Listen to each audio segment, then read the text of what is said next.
Steeler fans, welcome back to another episode of Steeler Stat Geek.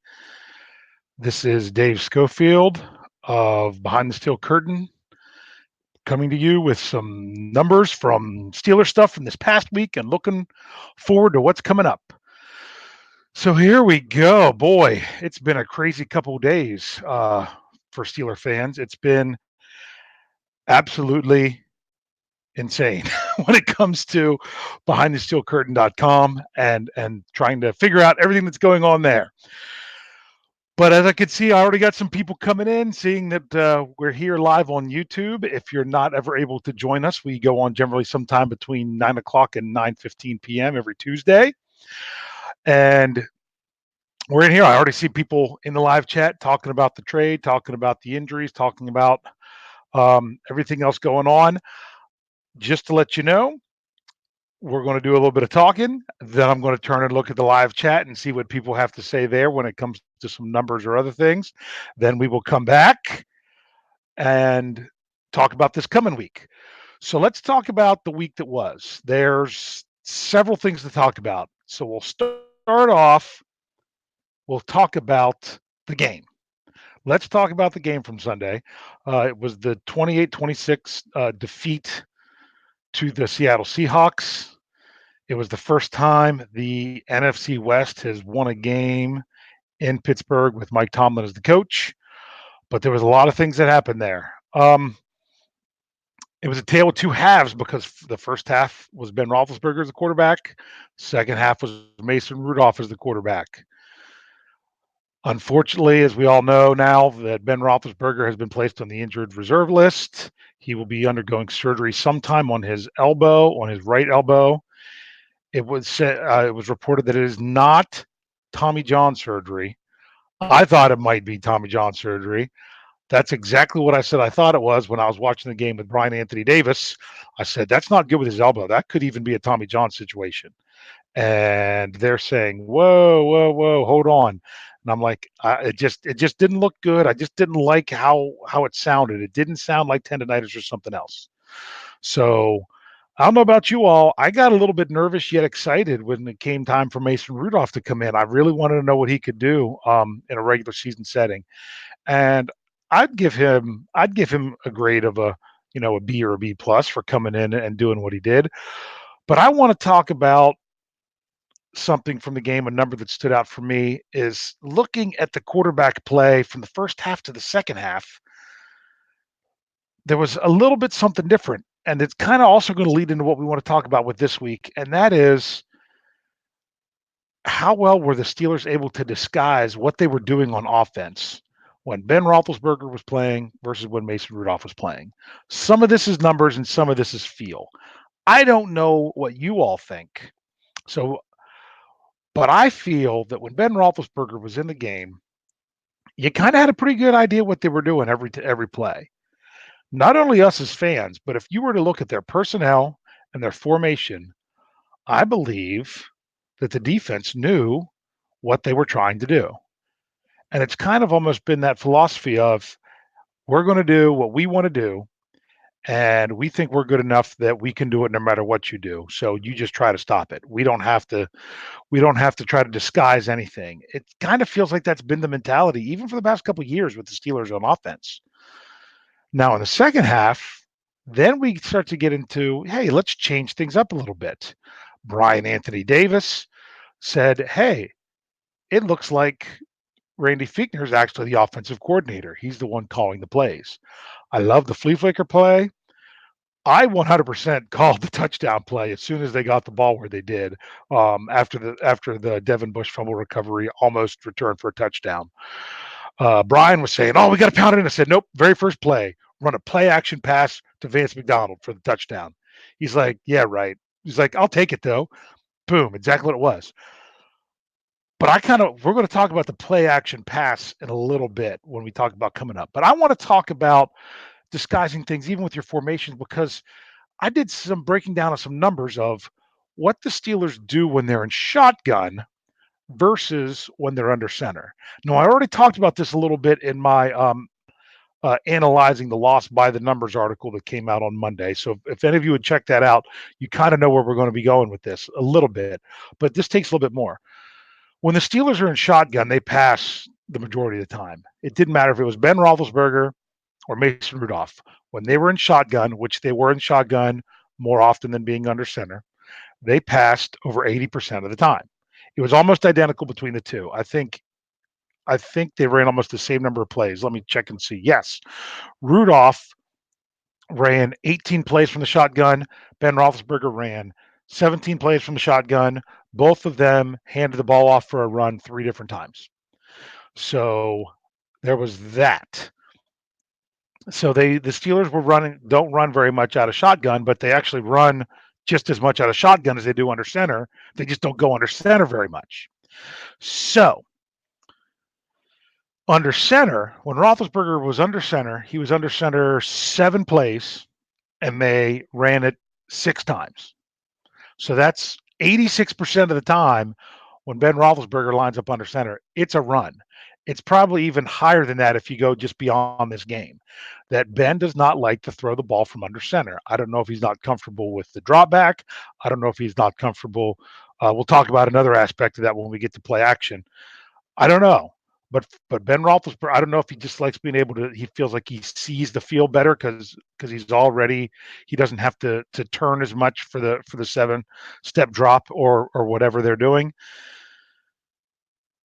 But when Mason Rudolph was in the game and he was under center, if you include the 2-point conversion play, which he was under center, 50% of the time they ran, 50% of the time they passed. One of their touchdowns was a pass from under center. So it wasn't just, hey, we're under center, get ready, we're going to run the ball, and hey, we're in shotgun, get ready, we're going to pass the ball.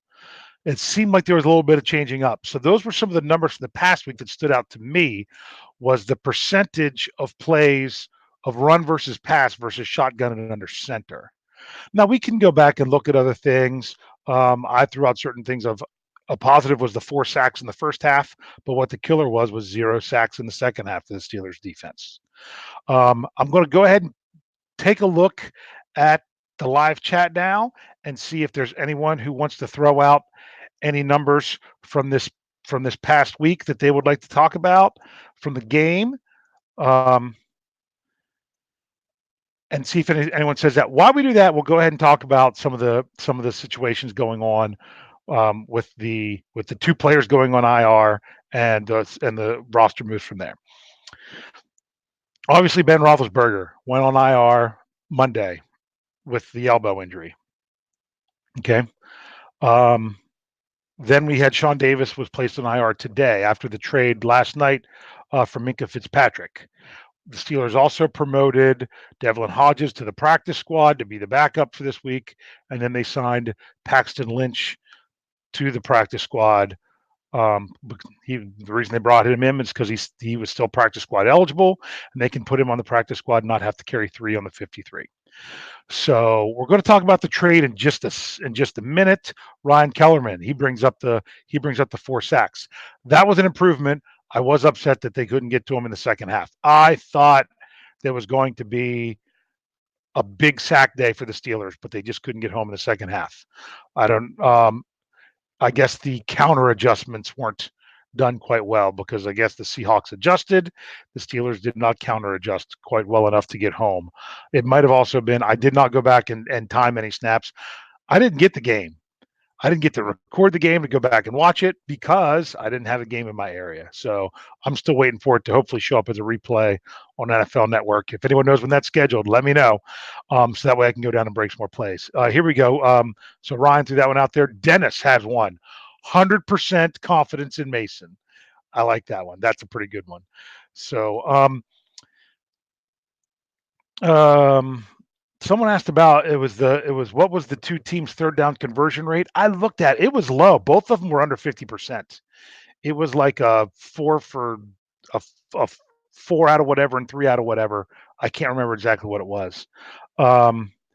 Lance chiming in. This is something we talked about earlier today. Steelers are pass to run ratio 80-20. I have a feeling that's going to change coming up. So we'll go. Here we go. How about here's a good number from Brandon: 2 turnovers on defense. I'm going to bring up another one that we're going to talk about here in a second, just as I check to make sure that we don't have any numbers floating out there. Rather than do that, I'm going to come back to this question because I definitely want to do this. Here we go. Were you shocked by the trade yesterday? Let's talk about the trade a little bit. So just so you know, I'm not going to be monitoring the live chat here for a little bit, just because I want to be able to focus on you all and be able to get my thoughts together clearly. And that is this: the Steelers were supposedly in the running as being interested in Fitzpatrick over the weekend before they played on Sunday. That was very interesting. So I even threw something out there to Jeff Hartman to put in his article about, hey, what would it take for this trade? The report at the time was that they wanted a second round pick. Maybe they would settle for a third. I didn't see the Steelers really breaking the bank to go get them, to go get him. And the Steelers don't have a third round pick this year because I'm trying to remember. Because that was already traded away in order to move up to get Devin Bush this year. So they don't have a third round pick. So I even threw it together. Hey, if you got to give up your second, maybe you can give up your second and your fourth and get their third or something like that. That would be good. But then as things heated up, other teams came in and it seemed like it was more likely it was going to take a one. I thought especially with the Roethlisberger injury, I'm like, I even had a message with Jeff Hartman, said, I think this kind of, squashes the Fitzpatrick talk. He's like, well, probably. That was probably more from a news standpoint. I didn't know if that meant they wouldn't really do it. Then it came out that they did it. And they gave up next year's first round pick to do it. Now, there was more to the trade as well. And next year, they also move up. Someone's going to get me because I'm probably going to mess it up. I'm pretty sure they moved up. They gave up their fifth to move up to the fourth, or did they give up their sixth to move up to the fifth? They swapped back-to-back rounds where the Steelers moved up one and the Dolphins moved back one. So they'll gain an extra one that's higher, but lose the one that's lower. And then they did it in the opposite direction with the sixth and seventh round pick the following year, where the Steelers will give up their sixth round pick but gain the seventh round pick in 2021. But they gave up their first round pick next year. Okay, it was here we go. Thank you very much. We got two different people telling me. Ali says it was they gave up the fifth to the fourth. That's what I thought. Getting bent with Bo said that. Caleb came in and got it. You guys are on it. Here was a good question, and I had the same question from Steeler fan 74. Is the fifth round pick we gave up to them the Dobbs pick? I'm going to say I think they would have said that if it would have been it, but I think I heard that it was the Steelers pick, but it could be people just really didn't know. Okay, so that was that. I'm going to take this trade and take a little bit of time, and I'm going to put it in perspective. I'm going to kind of put it in a little bit of a numbers perspective. So bear with me. I'm going to sound like a ESPN 30 for 30, and it was where I'm going to say, what if I told you? Okay, what if I told you that this year in the draft, for the Steelers to trade up to get Devin Bush, they wouldn't have had to give up this year's second round pick, and they wouldn't have had to give up next year's third round pick, but instead they had to give up next year's first round pick. Would you have made the move up to get Devin Bush by giving up next year's first round pick? That's just a question to think about rather than giving up the second and the third. That's tricky. I don't know. Honestly, probably. What if I told you that to move up to get Devin Bush this year, you didn't give up next year's first round pick, you gave up the following year's first round pick.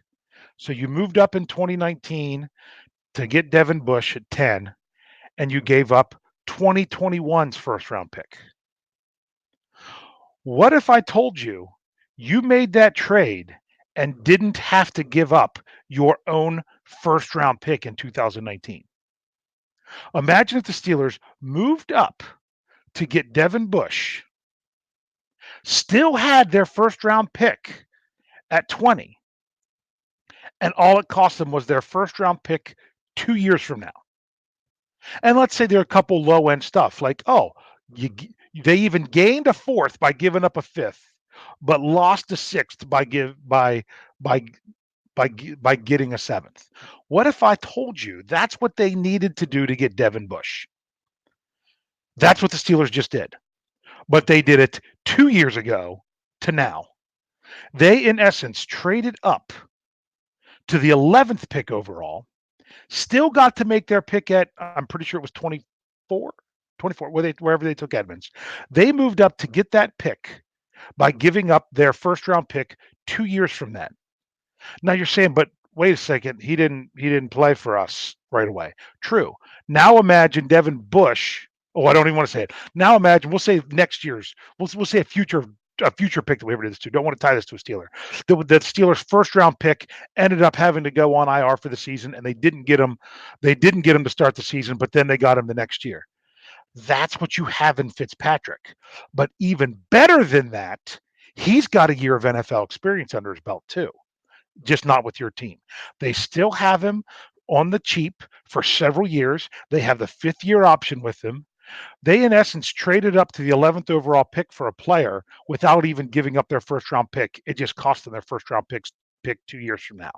If they would have done that on draft night and Fitzpatrick would have been hurt for a year and then joined the team this year, the Steelers still would have been like, holy cow, this is great. We got 2 first round picks. Now, granted, we might not, chances are we wouldn't have used them both on a safety, which is funny. But not only that, I feel that Fitzpatrick is more of a proven commodity after his first year. I mean, he had a good rookie year. He had 2 interceptions, one of which was returned for a touchdown. He picked off Tom Brady in Foxborough. So when you kind of put that trade in that perspective, does it make it feel a little bit different? If you were trading strictly picks to move up and get someone, would you have felt a little bit different? So I'm going to look in here at the live chat and see if anyone wants to throw out what they, if that makes you feel any better the way I laid that out for you. That that getting Fitzpatrick, when you think of it that way. Oh, I did get a. I'm going to bring this up now, but I will say something about it. Um, we did get a super chat question here, $5 in the tip jar from Kathy Ford. Kathy says, at work, she can't stay long. Looking later for the good discussion. Hey, we'll miss you, Kathy. Sorry you can't join in. I hope there wasn't another super chat that before that, because I will be um, honest with you. On the format that we have here, it doesn't highlight the super chat questions like it did on YouTube. I try to keep track on my phone that I can go back and see them because they're highlighted. So if you see me look away from the screen, that's why. But that's why sometimes we've been missing some of the super chat feature questions. So we're trying to get better at making sure we see them since they're not highlighted. Had some people that said, where was that? I saw a good one here. Now I lost it. Here we go. Ron says for me, 8 former first round picks in the defense now. That's true. There we go. We've got a lot of first rounders there because we've added people that weren't our first rounders, like Tyson Alualu, like Joe Hayden, like Minkah Fitzpatrick. So we'll see how that plays out. But I'm hoping that when you all looked at it, that that when I laid it out in that way with the numbers from a trade perspective, from a draft perspective, that it might make you feel a little bit better. I will be honest with you. I don't like that the Steelers don't have a first round pick next year. I don't like it. You never want to go in and do that. Here, I want to throw out this comment here real quick from Creed. This is a good one. I am just happy that Pittsburgh did what they had to do to stay competitive. It is good to know that the Rooneys are about winning no matter the cost. Yes, I completely agree. I just can't believe that the Steelers were that aggressive. They're usually not like that, but I'll take it. I know a lot of the narrative out there on social media and even on behind the steel curtain with some of the comments are, oh, but the coaching staff will screw it up. You know what? I'm ready. I don't want to turn into Tony Defeo because Tony is the best Tony. But you know, eventually you got to think, hey, this is the team. This is who the organization thinks are the best people in here to do this right now. I've got to have faith that they can do it. Okay. Here was a good question. I'll say, well, first of all, let me throw this out there. God say this for Lance. He doesn't mind. He's your 2020 first rounder, and you know what you got with him. Okay. I'm not even going to try to say that screen name because I'll screw it up. If I could only take one between TJ Watt, Devin Bush, or Minkah Fitzpatrick, right now, honestly, out of that group, I'm going to take TJ Watt. That would just be me because I feel like he's shown what he can do with this team. But Devin Bush has 2 games under his belt. That's it. Uh, Minkah Fitzpatrick has games under his belt in Miami, nothing in Pittsburgh. So we'll see. Um, but that I knew some people would want to get to talking about the trade, so I wanted to give some time with that. I know some people hate it, some people like it. I actually um, had to call my father this morning and say, "All right, Dad." I was trying to catch him even before he got up. I said, "Before you turn on the TV, don't listen to what all these national media guys have to say about this trade and how they can't stand it. They are looking at it from a Ben Roethlisberger injury glasses perspective. Like they can't take off their Ben Roethlisberger is out for the season glasses to view this trade. They think that it has everything to do with Roethlisberger. This didn't have anything to do with Roethlisberger. This was possibly going to happen before he got injured. This had everything to do with Sean Davis getting injured and Sean Davis not being under contract next year. So you bring in here, you don't have to worry about the Sean Davis situation anymore. Okay. Um, I did get a question here that said, "Hey, if we had a first rounder for next year, who would I have my eye on to take?" I will be honest with you.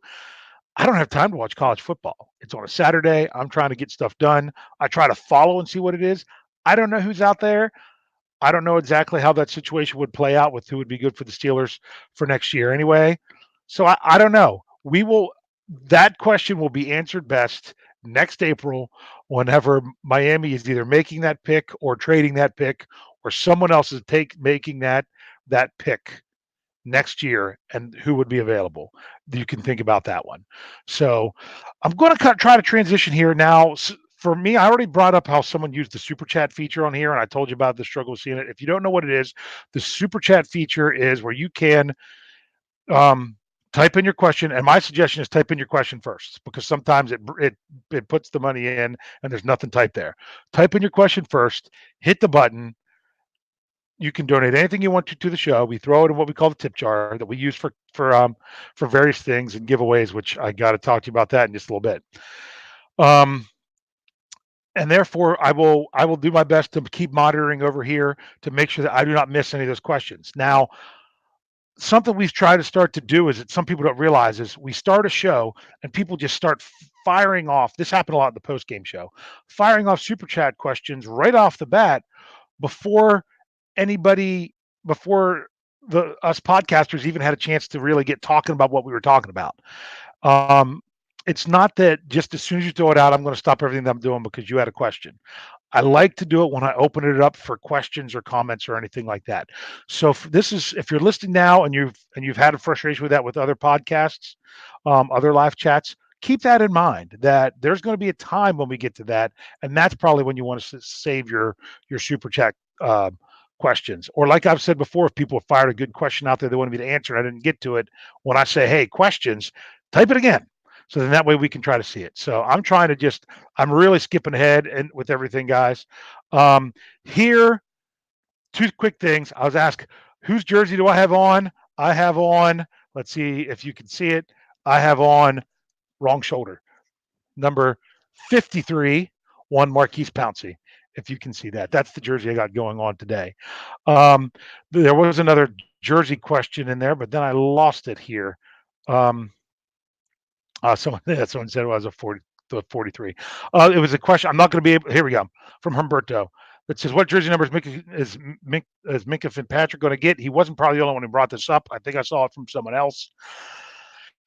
His 29 is not available, and they can't switch during the season once players play under that number. If I were to guess, oh, there it was. It was Ron was asking what his number was going to be.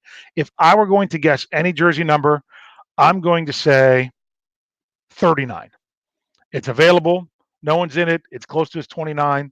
Um, and there you can go. But the problem is because Cam Kelly has 29 right now, you can't switch your jersey number during the season and all that. So that's what they're going. That's what we're going to do. Now the report is Coach Tomlin says that they're going to insert Fitzpatrick in at free safety right away. I know we ran the article. I didn't hear him use the word start, but everyone's assuming that means that he's going to be starting this week. Do I think he'll be completely up to speed? No. Do I think he's going to be their best option there, even if he's not completely up to speed? Absolutely. So let's move to this week as we're kind of getting into that. Let's talk about the upcoming game to the San Francisco 49ers. The line on it keeps changing. This was an even game. This was a pick'em game when the games first came out in April.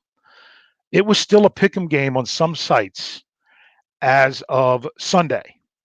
But when news of the Ben Roethlisberger injury came out, everything shot to right around a touchdown.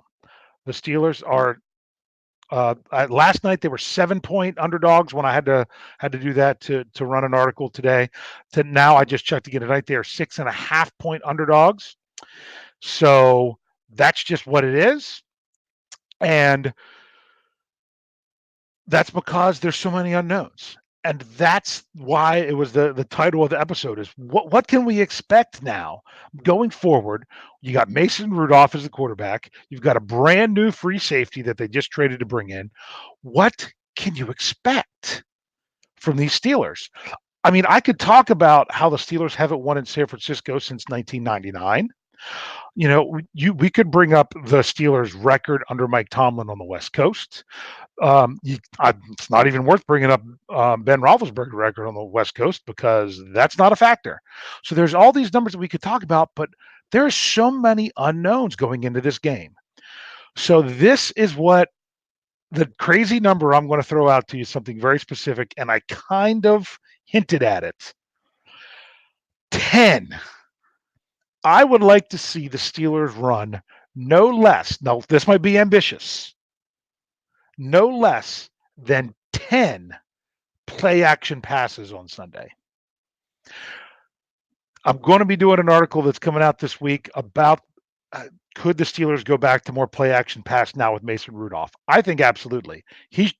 That play was brilliant. That was so pretty. I love that play to Vance McDonald.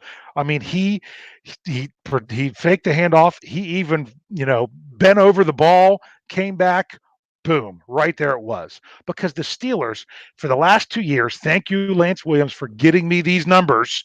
I was saying, hey, Lance, you have any idea where I can find this? Boom, he sent me 2 websites where I had it of how much the Steelers run play action pass. We went back, I looked at 2018 and in 2017. Try last in the league. They were 12% of their plays were play action pass. No, 12% of their passes. I don't think it was their plays. I think it was their passes were play action in 2018. Or sorry, 2017 was 12. 2018 was 11%. My goodness, they're not even trying to fool anybody. They're really not. And a lot of those were even what you would even consider run pass options. So I think they showed it already that I would like to see a lot more play action pass out of the offense. I would like to see more plays run under center. And that was a big concern with Mason Rudolph coming out of college is that he never took snaps from under center. They were strictly shotgun. So, but the Steelers don't do as much under center, but I think they can. And I think that's one of the things that he worked on last year and was ready to go with. So that's something I would see. I want to see a new wrinkle. So let's try to see 10 play action passes. I'm going to throw out 2 more numbers for you just because we don't know what to expect. I'd really like to see 0 interceptions. That would be fantastic. That would be really taking care of the ball. But there's also another side to that I want to make sure we look. Okay? And that is I would really like to see no interceptions, but I don't want to see them baby Rudolph along. They didn't do it in the second half on this past Sunday, but it's something that they did with Ben Roethlisberger when he came in 2004 as a rookie. They didn't really give him they didn't really it felt like they were constantly inhibiting him from what he could do. And I wanted to see them let him play a little bit more wide open as a rookie. Now I wish they would rein him in a little bit more as as a 16-year vet. So I would really like to see them not just be like, and I said this to Brian Anthony Davis during the second half of the game that I was just afraid they were going to do that this past week. I'm like, if they just come out with Rudolph and just go run, pass, punt, and that's the only reason they're passing on third down is because they had no other choice. If it's just run, pass, punt, I'm going to be very frustrated. But they didn't. They mixed it up. They let him play. They ran that flea flicker. That thing was great. And my brother told me today on the phone, we were talking about this because he was at the game. He said if Connor wouldn't have been bumped a little bit, which kind of held him up, flipping it back to Rudolph, he could have probably thrown that ball a little bit earlier, which means it would have been easier to hit Juju in stride and it could have gone for a touchdown. I still love the result of it. It was great. So I want to see 0 interceptions, but I don't want to see it's because the attempts are way down or all they're doing is running, screens and bubble screens and passes, 2 yards down the field. Go get it. Just, what do you got to lose? What do you got to lose? Go get it. The other thing I would like to see is I would like to see one turnover on defense at least. I would like the defense to force one turnover specifically. I don't want to just say one turnover. That's wrong. I want to see one interception. It doesn't have to be Fitzpatrick, although that would be great. Steelers have no interceptions in 2 games. Let's get an interception out there on Sunday. Now, before I open this up to the live chat, I'm going to say one thing. So those are some numbers I want. My expectations coming into this game are actually quite low. It's okay. The sky is not falling if it takes the Steelers another game to figure this out. I know you probably don't want to hear that right now, but I tried to say this. If there's some communication issues on defense because of the new free safety, and it gives up a couple big plays, it might happen. If there's some communication issues, hopefully they don't result in interceptions or players just flat up dropping the ball that result in interceptions. If the communication means that it's an incompletion or things like that, I understand that happening because basically the Steelers are starting over again in week 1. And normally by week 3, I would have higher expectations, but I feel like it's a reset back to week 1. And now let's get out there and see what you can do. If the Steelers don't win this game, it's not that the sky is falling. Okay. They could still get on a roll. I know it's going to be a really deep hole to dig themselves out of, but please don't judge Mason Rudolph and the Fitzpatrick trade solely on one game. Let's give them at least 2. Actually, we need to give them the whole season. But before we flip out, let's give them 2 games. So at this time, I'm going to throw out into the live chat, and you'll see it when it comes up on the chat there, that I'm ready for numbers or questions that anyone wants to throw out, and I will pay attention to those there. I'm going to throw something out before people might have a chance to catch up a little bit here, because there's 260 people in this live chat, so it's going to kind of be tough to keep up. But so you might want to use the super fat. No, that's me. Super chat feature in order to get your questions answered. But you all need to tune in this week. It looks like we've got another giveaway coming up, and I'm hoping that we can do it and announce it on the Steelers Preview Thursday. It's going to be a good one. You're going to want to get involved with this. Okay, I'm not saying that the way we're doing it is good because we're still trying to figure that out, but I'm saying the prize is good. So here we go. Yeah, super chat fat. Yep, that's right. Okay, here we go. Here's the question from Awesome Stuff. Does Jeff have a Rudolph jersey yet? I tried to order him one, and it hasn't. And he said not yet. He's not ready to do that yet. He says he's got to win a game first. I have mine in my shopping cart, getting ready to go. Okay, so here we go. Double H wants 4 turnovers next week. I love it too, but that's going to be a lot to ask. Question: Will Minkah have an interception in his first game? I would love it. I would love it. Someone says they'd like to have. I'm assuming they mean Sean is saying 35 rushes. That would be great.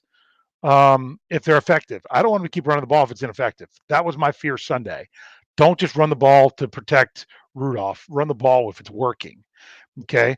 Ryan says, less Mike Hilton at safety. Um, so more or less Cam Sutton. Cam Sutton, oh my goodness, he made two fantastic plays at the end of the first half that basically saved points for the Steelers because he made two tackles, one for a loss and then one for a very short gain that in two plays, I think it was -1 yard in two pass plays where he made a tackle inbounds when Seattle had no timeouts and kept the clock running. It was fantastic. Um, Here we go. How about Zero, the number of snaps for Moncrief? I've got an article will be out tomorrow about some stuff with him where Coach Tomlin didn't have much flattering to say. Okay. Someone said about how many number one picks on our defense. Um, and we brought that up earlier. I think it was 8. I think it's 7. Um, if you're counting just the starters. So I'm trying to catch up. Question. They have a question about 2 firsts for Jalen Ramsey's. No, I don't think we need him. I don't know about everyone else. The biggest, not surprise, but the surprise isn't the word I'm looking for. What am I looking for? What I've liked the most about the defense so far has been Steven Nelson. Um, you don't hear his name as a defensive back. He gave up a pass play. I think it was the first play to DK Metcalf for their first completion Sunday, and it was such an obvious push off. But you're not going to challenge that early in the game. But it was, and that's like one of the only passes he gave up. Okay, so someone asked about Kevin asked about Cam Sutton. We talked about that a little bit. I know I might be getting the questions that you guys typed before I answered other questions. Okay. Someone asked about the numbers in the Survivor League, what they look like. That was published this afternoon. Actually, it was like 5 o'clock. We put that article out. I'll be honest with you. If you're not in the Survivor League, if you are, one thing you've got to do, you've got to go in and make your picks. There was more people that didn't make picks this week than last week. We lost 80 some people because they didn't make picks. That was the biggest reason people were eliminated. We had 40 some people eliminated because of the Carolina game. But and then we had 60 few people that were probably breathing a sigh of relief because they had picked Houston, who when Jacksonville went for 2 there at the end and didn't get it. So that was crazy. But the numbers are there's about 55% people that started in the league left. So almost half of them gone after 2 weeks. A lot of that is because people didn't make their picks. So go in, make your picks for the whole season, and then change them. So that way you know you at least have something. Okay. Some people asking about um, Keith Butler. I think there's a chance that this could be his last year. We'll see if they want to bring him back. But for now, he's the guy. So Mark wants to know why they keep passing to Switzer. Do you want to know why? Because he catches the ball. You know who doesn't catch the ball? Dante Moncrief. Dante Moncrief has 11 targets on the season. He had 1 target last week, 0 receptions. He should have caught it for a first down. He let it go through his hands, and it became an interception that was by no fault Mason Rudolph's. Mason Rudolph's fault, none, 0. That should have been a first down. So don't get me started on that. So when you're talking about 3 receptions for 7 yards on 11 targets, yeah, that's hard to get someone out there. Someone asked about how do you send questions. If you're talking about the super chat, there should be a little $sign there. You've got to have something set up. I don't know. I've never done it. Um, Someone else might be able to answer that more. Lots of people saying it's okay that they're Matt Thomas. It's okay, Dave. I'm super fat too. You know what? We're the guys you don't want to sit next to it at the games. So here we go. Let's say vodka drinker who's on here all the time. Numbers 40 snaps by our defense. Yeah, out of 40 is a bit ambitious, but man, they were out there 71 snaps last week. I mean, that's a lot. That's a lot. Uh, Here we go. Some of these are funny. I'm not bringing them all up. I can't, guys. I'm sorry as much as I'd like to. I'm so far behind. Someone asked about Chicolo. Is he hurt? He's dealing with plantar fasciitis, which he was dealing with last season. Apparently, I thought he had surgery to get something fixed with it. Um, and the problem is he's dealing with it again. So it's kind of makes you wonder why in the world they would spend that money to bring someone back who keeps dealing with that. Um, and Ron did verify that 7 starters is number 1 picks. Thank you very much. Um, someone agreeing with that. Yes, Nelson has done good. Okay.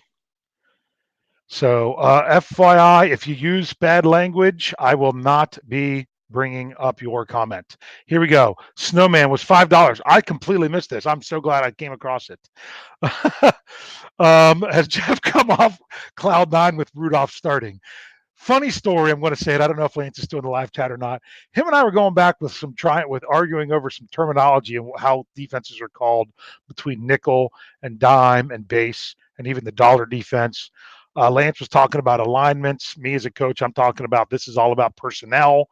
It doesn't matter if a safety lines up as a linebacker. He's a safety on the field, so that would be considered either nickel or dime. Lance and I finally figured it out, going back and forth exactly what each other was talking about. That's the problem with communicating via text message.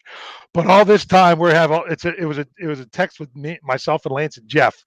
Jeff's just sitting back, and then all of a sudden he just goes in, "Go Mason!" Every once in a while he's just throwing in something about about it's Mason time, something like that, just randomly throwing it in there. So as you can see, I'm excited about Mason Rudolph. I'm very devastated about Ben Roethlisberger. You don't want that to happen to anybody. But I am excited to have a better idea of what the Steelers have with Mason Rudolph.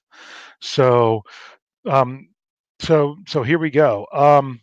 Ryan in Colorado said about 5.48 million against the cap combined. I'm pretty sure that's an answer to Fitzpatrick's contract. Nothing is more than like $1.5 million until they would pick up a 5th-year option. I just see the live chat going crazy, guys. I am doing my best to try to catch up here with the few minutes that we have left.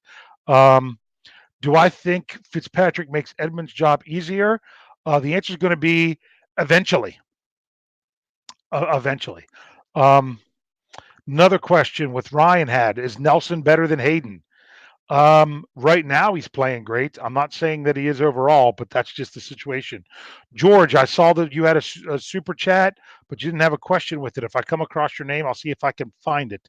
But that was $2 in a tip jar. Someone wants to know about Rosie Nix. Big Rush wants to know about his status. Today, Coach Tomlin Bates already said he's out for this week. So don't know anything more going on with Roosevelt Nix and his injury. So I'm trying to catch up a little bit. Will Mason Rudolph be the best quarterback in the AFC North? I don't know. I think what's interesting is that in the AFC North, 3 of the 4 starting quarterbacks are all from the same draft class. And all of those quarterbacks are in either the AFC North or in the AFC East. Not all of them, of the top 6 quarterbacks taken in last year's draft. All of them are in either the AFC North or in the AFC East, and 3 of them are starting in the East this week. So here we go. Someone said that it was. Ron says it is. Maybe says it's 8 starters. If we say, well, technically Bush isn't a starter right now. Bush, Watt, Dupree, Hayden, Hayward, Edmonds, Fitzpatrick, Barron, and then you also remember Alo's there too.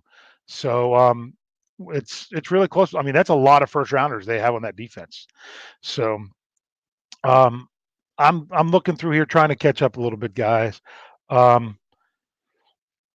Some people want to know about coaches or players of being on the team. How many sacks versus San Francisco? I say let's get 5. We got 4 last week. Let's shoot for 5. 5 or more. Stephon Tuitt had a great first half last week. Here we go. 3. How long will it take Dupree to get that many sacks? Well, he had 1 last week. So I'm going to say let's give him 1 this week and 1 the following week. So let's say he gets it in the first quarter of the season. I'd like to see that. That would put him on pace. I don't know. That'd put him on pace for 12 for the season. Um, let's say he'll go every other week. He'll go with the odd number of weeks with his sacks. Yeah, we'll say that one because it's fun. Um, I'll be honest with you, I have no idea what the Steelers are going to do for the 2020 draft. So when it comes to asking questions about that, I really am not sure. But man, oh man, it has just been hopping in here tonight. You guys have been in here with great. I see great comments. I can't read them all. I really wish that I could get to all the comments and all the questions, but it's just so much, guys. When there's so many of you in here, um, here's a good one. I've got to do this. Thanks, Darren. Darren, we bring up stuff from him all the time. Fill in the blank. Minkah Fitzpatrick will blank against the 49ers? That's a great question. I hope you guys have filled this in on the live chat as well. What can we say about him? Oh, you know what I'll say? Start. We know that. Okay. Um, or even this. He will make a difference against the 49ers. George said that Tony and Brian wanted to challenge me about dunking the ball over the goalpost. Not anymore. I have a problem with gravity, and that is my mass is getting too large compared to the mass of the Earth and the gravitational pull between the two of them. Um, I don't know about you all. I'm going to ask this as if you all want to put it out there in the live chat, go for it. I'm probably not going to see it because, like I said, I've just desperately been trying to catch up. But uh, before I say it, Cree did say he heard one number. There might be a year in there that's 2.1. Uh, that might be true, but I'll be honest, it's not that much um, um, compared to what it could be. But now I can't remember what my question was. Here it was. Are you all kind of a little bit excited to see what the new look Steelers are going to be like on Sunday? I mean, it's going to be different. I want to know how it's going to be different. I'm kind of excited about the way the season could shape up to just show what do we have beyond Ben Roethlisberger. Okay, what can we do behind that offensive line? What what what is this young defense? What is it capable of? I know they've had their moments where they haven't looked as good. What can we do? I don't know about you all. I think it's kind of exciting going in. I have lower expectations, and usually I found with the Steelers when I have lower expectations, they exceed them.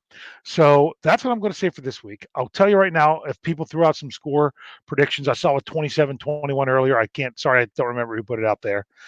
I don't know that I'm going to pick the Steelers to win this game.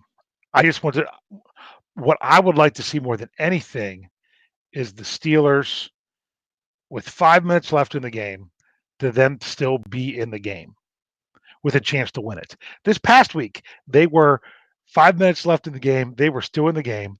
Unfortunately, they never got the chance to win it because their offense never got the ball back. If you're interested about the whole notion of the pass interference call, I had a commentary piece on the website today about how once you open up to where you're going to review only certain penalties, that's a bad thing to do because what happens when you're reviewing a play and no penalties were called, and in reviewing it, there's one that you can replay, but there was two other ones that happened that you didn't see, which would make stuff offsetting, which is exactly what happened because there should have been two penalties on the Steelers and one on the Seahawks on that play that got overturned because TJ Watt was held. Russell Wilson never even gets that pass off in that way if they don't just basically pull TJ Watt to the ground. And then Bud Dupree hit him helmet to helmet afterwards. And I expect a fine for that. Both of those calls weren't made, and the call wasn't made about pass interference. And yet the other two plays were much more egregious, but yet the one that was borderline is the only one that they could overturn, and they do, where the other ones get ignored. It's just a bad thing to do. I'm really sorry I couldn't get to any more questions here tonight. You guys fired them off. You guys were fantastic here in the live chat. I want you all to remember, if you haven't, you've got to go check out behindthesteelcurtain.com. We have so much content that's constantly coming out. I feel like my poor kids are like, Anymore, they hear a ding on my phone. They're like breaking news, meaning they know as soon as something happens, guess what Dad's going to be doing? He's going to be going getting an article out as fast as he can to get that up on the site for you guys. So we've got at least 10 articles a day, every day coming out. We've got 7 podcasts a week. That is one podcast we're on every night, or maybe sometimes not even the night. Every day there's a podcast coming out. If you don't catch it live, then it's on all the podcast platforms the next day on whatever they're all called, whether on iTunes. If you listen to podcasts on iTunes, please go in and give a nice positive review.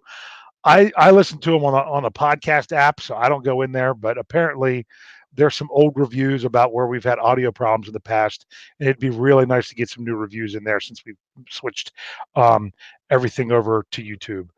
So thank you all. I'm really sorry that this is all the further we made it in the live chat, but you guys were great tonight. Make sure you tune in tomorrow night to The Standard is the Standard with Jeff and Lance. I don't know what they have in store for that show. Please tune in Thursday to the preview. I am hoping that we are announcing a giveaway, another giveaway on the preview. Also, tomorrow afternoon sometime, if you get a chance, come back in, check out the fun activity we have going on with that's the BTSC bookie, where you get to pick which game you would like to place a wager on, and we do it collectively and just kind of see how we do. There's some really good information on how this process works if you're ever going to be in, ever consider doing any kind of wagering on games. Don't recommend it if it's something that could be a problem. I'm intrigued by the process. I don't actually do it. And then we also have the update from the survivor pool that was out there. You can check that out. So make sure you're tuning in. Make sure you're paying attention for this next giveaway because you're going to want to get involved with this one. I wish I could say more, but I can't because we don't have everything ironed out with it. So instead, make sure you're subscribing on the YouTube channel. Click that bell to get notifications. So when we go live, you know it's coming. You can hop on. You can join the live chat. You can know exactly what's going on. So make sure you're doing that. So to send you off Lance Williams style, tune in, tell a friend, and subscribe. We'll see you all next week.